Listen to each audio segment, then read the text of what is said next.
Good morning everyone. आज का हमारा अध्ययन का जो विषय है वो है प्लेट विवर्तन।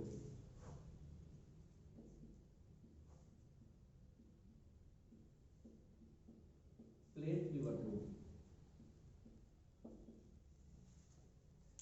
प्लेट विवर्तन की जो है उसके बारे में सामान्य जानकारी के रूप में अगर हम इसको जाने तो हम देखेंगे कि प्लेट विवर्तन की जो है वो 1960 के बाद का विषय है।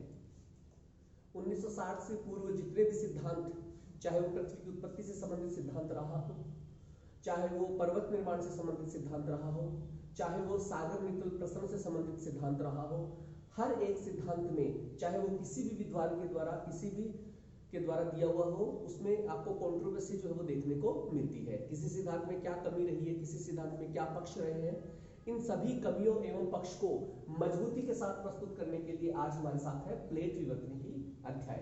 आज इस अध्याय में हम लोग बहुत सारी जो आपत्तियां जो हर एक सिद्धांत में हमें देखने को मिलती है उनको दूर करने का प्रयास जो है वो किया जाएगा। सबसे पहले हम लोग बात करते हैं कि प्लेट क्या है। देखो ये दो शब्द है हमारे पास, एक शब्द है प्लेट और दूसरा शब्द है विवर्तनिकी। दोनों शब्दों को हम अच्छे से जाने इसके लिए सबसे पहले हम लोग बात करते हैं कि प्लेट क्या है। अमूमन हम लोग अपने घरों में देखते हैं, बहुत बार हम लोग इस शब्द का एक प्रयोग करते हैं प्लेट, लेकिन वो वाली प्लेट नहीं है। यहां पर प्लेट शब्द जो है उसको संक्षेप में अगर हम लोग समझने का प्रयास करें तो स्थल मंडल का कोई कठोर भाग, स्थल मंडल का कठोर भाग या दृढ़ भाग जिसे कहा जाए उसे प्लेट कहा जाता है। जैसे मान लीजिए कि आप लोग देखते हो कि जो धरातल जो है उसकी जो सरफेस है, उस सरफेस को वहां से लेकर अगर हम लोग पृथ्वी के आंतरिक भाग तक जाए तो आप देखोगे कि उसको कई परतों के रूप में जाना जाता है, ठीक है। और बहुत ज्यादा विश्वसनीयता के साथ हम लोग स्वेस का वर्गीकरण पढ़ते हैं जिसके अंतर्गत सियाल, सीमा और नीफे आता है। सियाल, सीमा और नीफे, इनके बारे में हम लोग पढ़ते हैं। तो धरातल का कोई जो कठोर भाग है उसको प्लेट के नाम से, या दृढ़ भाग जो होता है उसको प्लेट के नाम से जाना जाता है।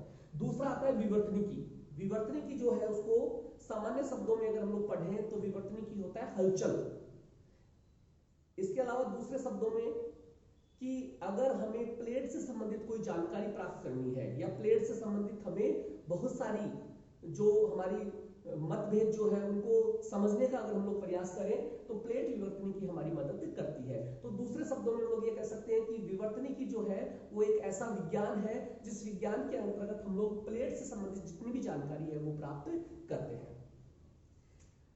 प्लेट शब्द का सर्वप्रथम प्रयोग, प्लेट स्थलमंडल का कोई कठोर भाग। अब देखते हैं कि प्लेट सबसे पहले इस शब्द का प्रयोग किसने किया। तो प्लेट शब्द का सर्वप्रथम प्रयोग जो किया है वो है टूजो विल्सन। टूजो विल्सन ने प्लेट शब्द का सर्वप्रथम प्रयोग किया था और ये किया था सन 1965 में। 1965 में टूजो महोदय जो है इन्होंने प्लेट शब्द का सर्वप्रथम प्रयोग किया था। फिर उसके बाद आता है सिद्धांत।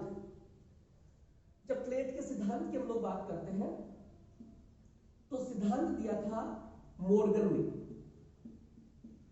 मोर्गन जो है इन्होंने प्लेट विवर्तन की सिद्धांत दिया। इसके आगे और जब हम लोग आगे बढ़ते हैं तो हम लोग देखते हैं कि प्लेट विवर्तन की जो है उसको सबसे पहले प्रकाशित किसने करवाया। प्रकाशित किसने करवाया है,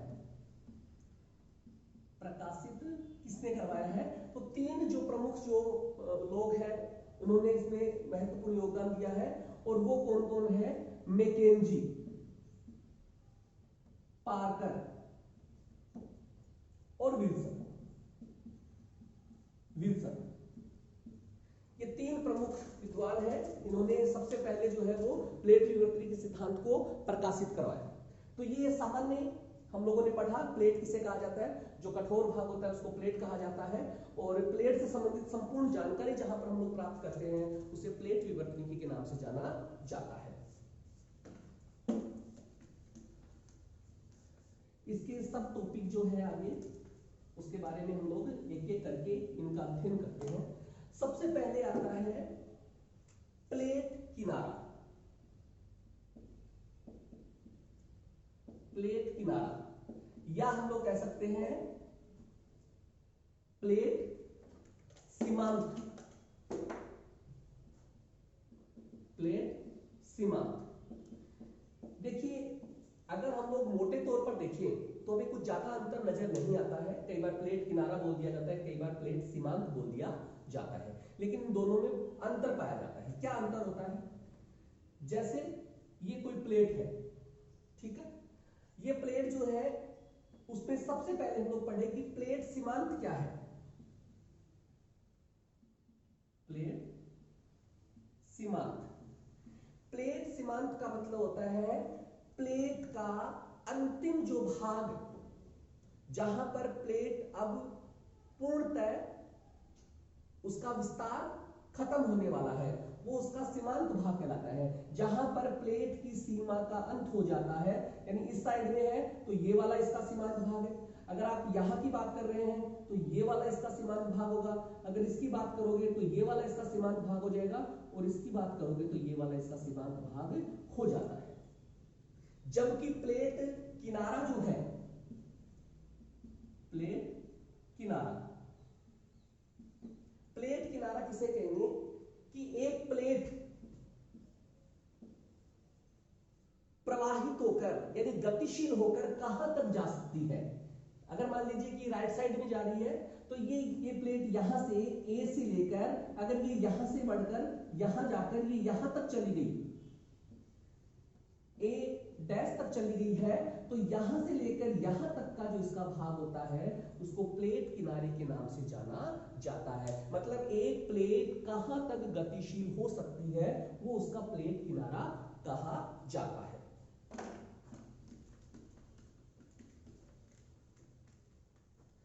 तो ये प्लेट किसे कहा जाता है? प्लेट शब्द का सर्वप्रथम प्रयोग किसने किया? प्लेट सिद्धांत किसने दिया? प्लेट से संबंधित जो है प्रकाशन सर्वप्रथम किसने करवाया? और प्लेट किनारा और प्लेट के सीमांत भाग जो है उसके बारे में हम लोगों ने जानकारी प्राप्त की। अब हम लोग देखते हैं कि पूरे वर्ल्ड में या पूरे विश्व मानचित्र में कितनी तरह की प्लेटें पाई जाती है। तो मोटे तौर पर हम लोग प्लेटों को दो भागों में बांटते हैं, एक बड़ी प्लेटें और एक छोटी प्लेटें। ठीक है, दो भागों में बांटते हैं, बड़ी प्लेट और दूसरी होती है छोटी प्लेट। ये दोनों के विस्तार से है, विस्तार जिसका बड़ा होगा वो बड़ी प्लेट होगी और जिसका विस्तार छोटा होता है वो छोटी प्लेट। लेकिन यहां पर इस अध्याय में या प्लेट विवर्तनी की जब हम लोग बात करते हैं तो बड़ी प्लेटें जो होती है वो ज्यादा महत्वपूर्ण मानी जाती है। पूरे विश्व मानचित्र पर या पूरे विश्व मानचित्र को प्रमुख रूप से 6 प्लेटों के रूप में उनको विभाजित किया गया है। कई बार आपको देखने को मिलेगा 6 की जगह आपको 7 भी मिल जाता है। वो उसका कारण ये होता है कि यहाँ पर 6 प्लेटों में उत्तरी अमेरिका और दक्षिण अमेरिका दोनों को समाहित कर दिया गया है, उन दोनों को एक इकाई मान लिया गया है। जब उन दोनों को एक इकाई माना जाता है तब तो प्लेटों की संख्या कितनी होती है? 6। और अगर उन दोनों को अलग अलग दिखाया जाता है, उत्तरी अमेरिकी प्लेट अलग दिखाया जाता है जबकि दक्षिणी अमेरिकी प्लेट अलग दिखाया जाता है, तो ऐसी स्थिति में प्लेटों की संख्या कितनी हो जाती है? 7 हो जाती है। यहां पर हम लोग प्रमुख रूप से 6 प्लेटों की बात करेंगे जिसमें उत्तरी अमेरिकी और दक्षिणी अमेरिकी प्लेट दोनों को वो एक साथ जोड़ दिया गया है। हम लोग देखते हैं नंबर 1 कौन सी plate? American plate.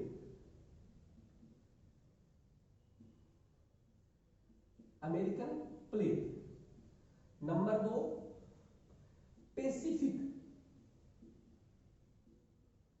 Plate. Number 3 Eurasian plate. Number 4 African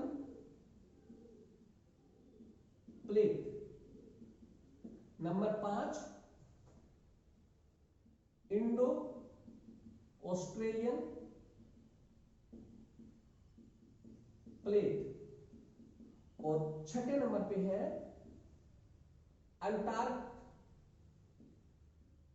Antarctica plate. ये 6 प्रमुख जो प्लेटें हैं, ये 6 प्रमुख प्लेट पूरे वर्ल्ड में एक दूसरे के साथ जुड़ी हुई है। ठीक है, इन प्लेटों का जो प्रमुख जो विशेषताएं पाई जाती है वो होती है ये प्लेटें गतिशील होती है।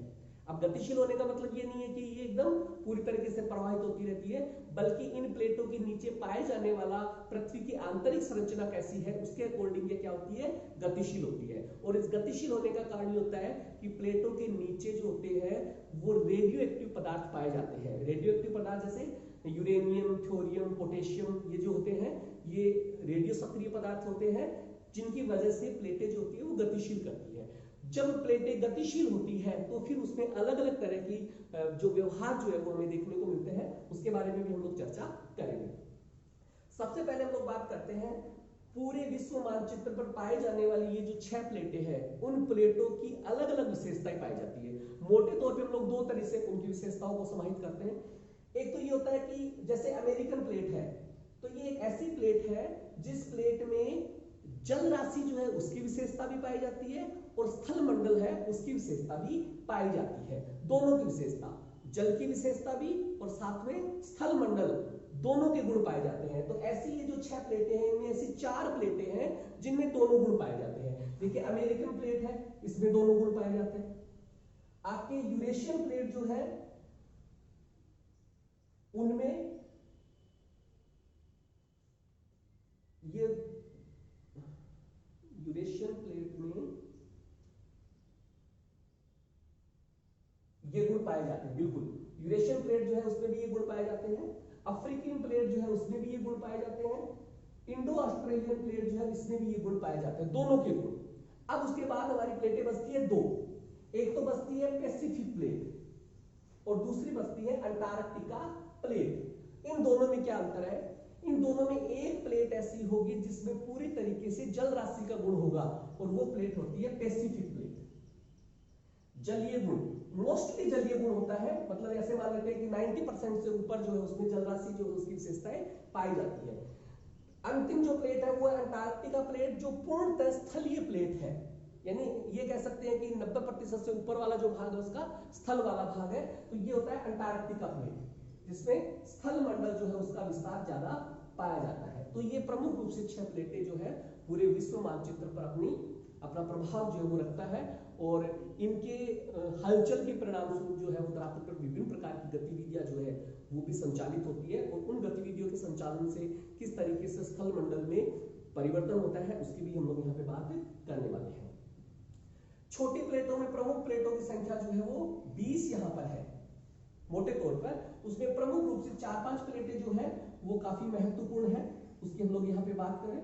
जैसे एक प्लेट आता है जुआन डी फूका।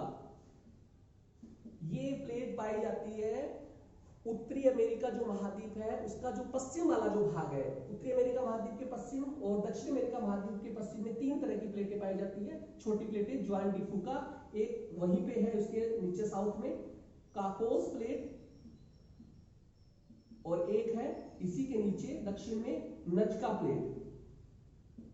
ये 3 प्रमुख प्लेटें जो है ये प्रमुख रूप से रॉकी व एंडीज पर्वत श्रृंखला को बनाने में अपना योगदान देती है। और चौथी प्लेट जो है वो फिलीपींस प्लेट, ठीक है, ये छोटी प्लेटों के रूप में जाना जाता है। तो मोटे तौर पे हम लोग यहाँ पर इन 6 प्लेटों की भी यहाँ पे बात अभी करने वाले हैं। आगे हम लोग देखते हैं कि प्लेट विवर्तनी की जो सिद्धांत है उसमें 2 तरह के सिद्धांत हम जब पढ़ते हैं तो एक आता है महाद्वीपीय प्रवाह और दूसरा आता है सागर विकल्प प्रसरण। महाद्वीपीय प्रवाह सिद्धांत और दूसरा आता है सागर विकल्प प्रसरण। सागर विकल्प प्रसरण, ये चीजें इसमें प्लेट विवर्तनी सिद्धांत जो है वो इन सिद्धांतों को बहुत ज्यादा महत्वपूर्ण बनाने में प्लेट विवर्तनी सिद्धांत को काफी महत्वपूर्ण माना जाता है। आपने कई बार ऐसा सुना होगा कि जब इन प्लेटों में हलचल होती है तो ये प्लेटों में जो हलचल होती है वो उसके किनारों की वजह से होती है।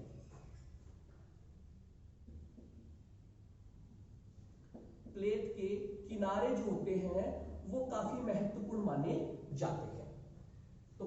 किनारों को हम लोग प्रमुख रूप से 3 भागों में बांटते हैं। 3 भाग कौन कौन से होते हैं?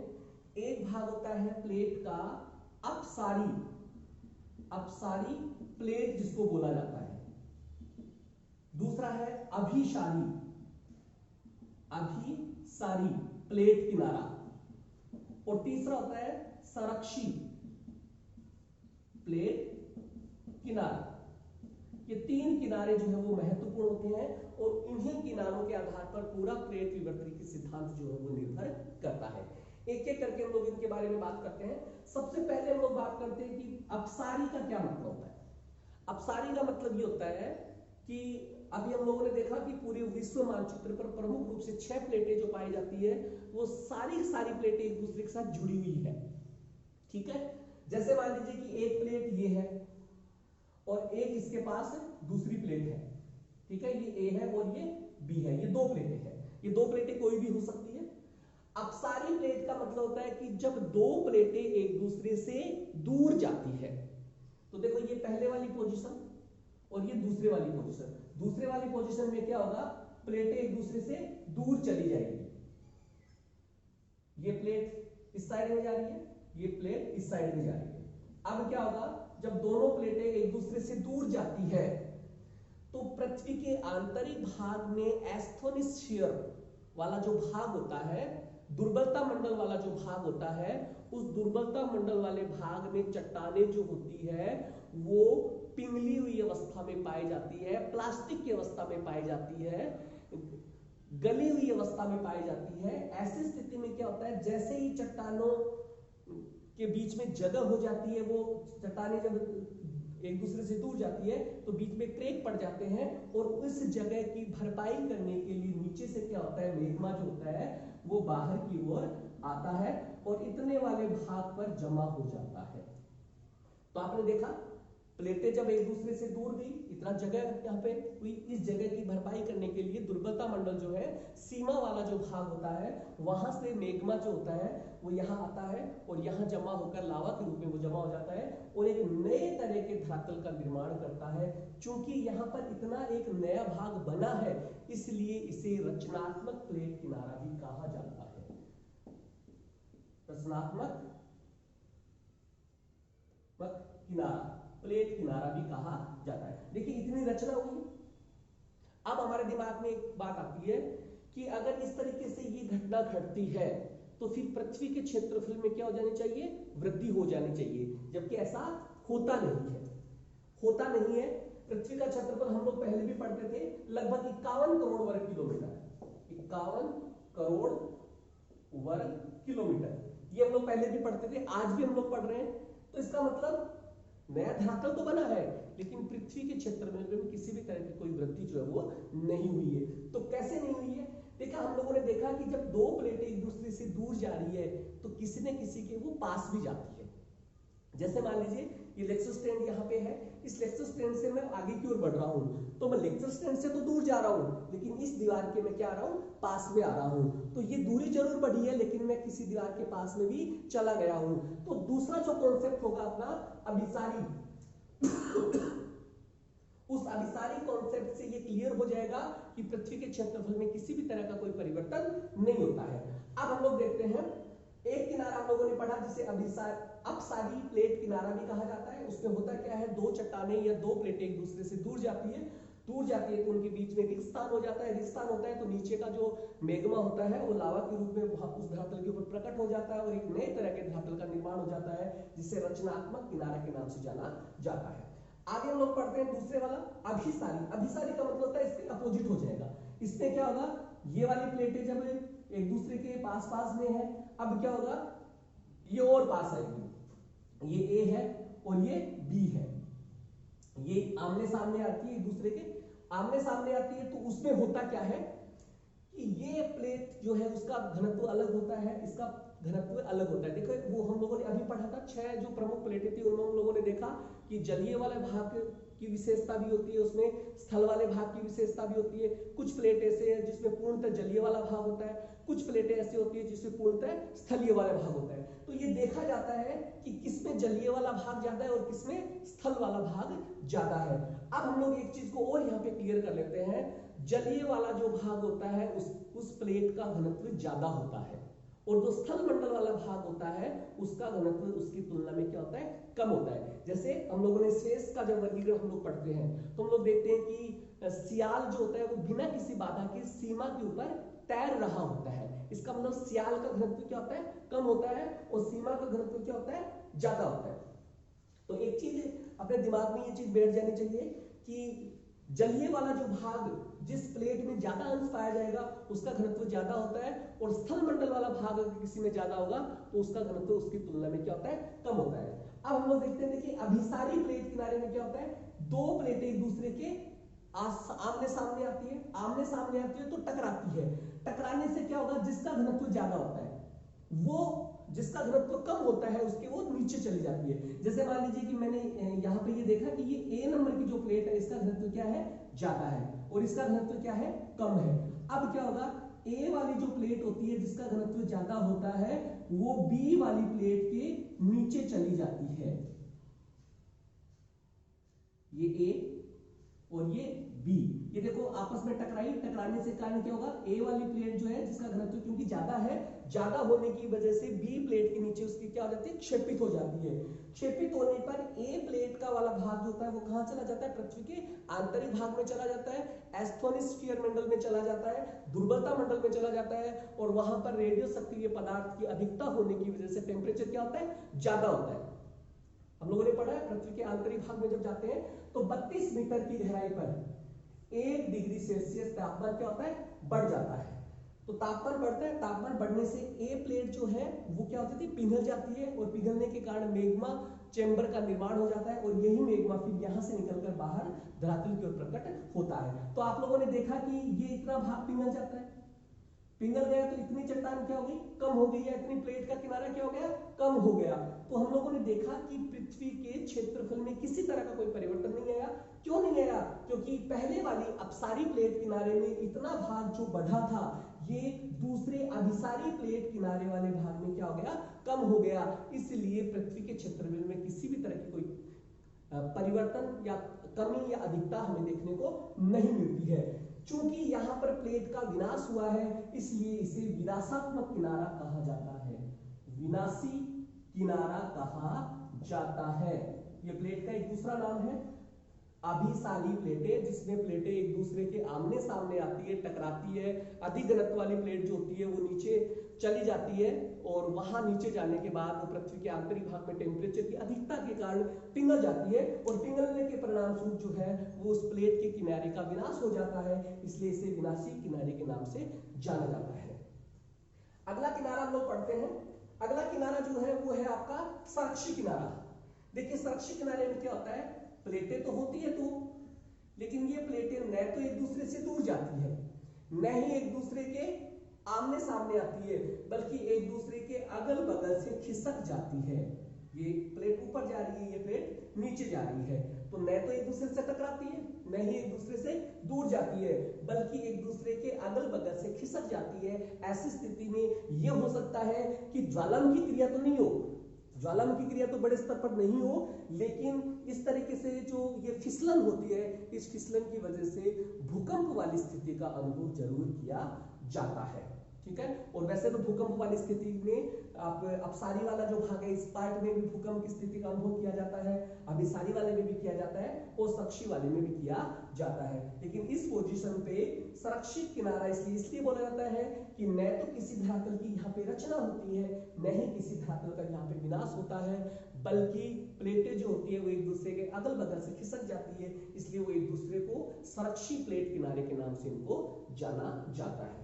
तो प्लेट विवर्तनी के सिद्धांत में हम लोगों ने देखा कि किस तरीके से प्लेट शब्द का निर्माण हुआ। सबसे पहले टूजो विल्सन ने प्लेट शब्द का प्रयोग किया गया, फिर उसके बाद मॉर्गन ने एक सिद्धांत के रूप में प्लेट विवर्तनी को हमारे सामने रखा, फिर उसके बाद प्रकाशित करवाने में किन किन का, मैकेंजी है, पार्कर है, विल्सन है, इनका योगदान इसमें रहा। प्रमुख 6 प्लेटों के बारे में हम लोगों ने यहाँ पे जानकारी प्राप्त की, और उसके बाद हम लोगों ने छोटी प्लेटों के बारे में भी एक मानचित्र के माध्यम से हम लोग समझ लेते हैं। जैसे कि मान लीजिए अभी हम लोगों ने छोटी प्लेट के बारे में बात की, ठीक है, छोटी प्लेट के बारे में बात की। हम लोगों ने 3 प्रमुख प्लेटों की यहाँ पे बात करेंगे। कौन कौन सी है? एक नंबर पे जुआन डी फुका, दूसरी प्लेट है काकोस,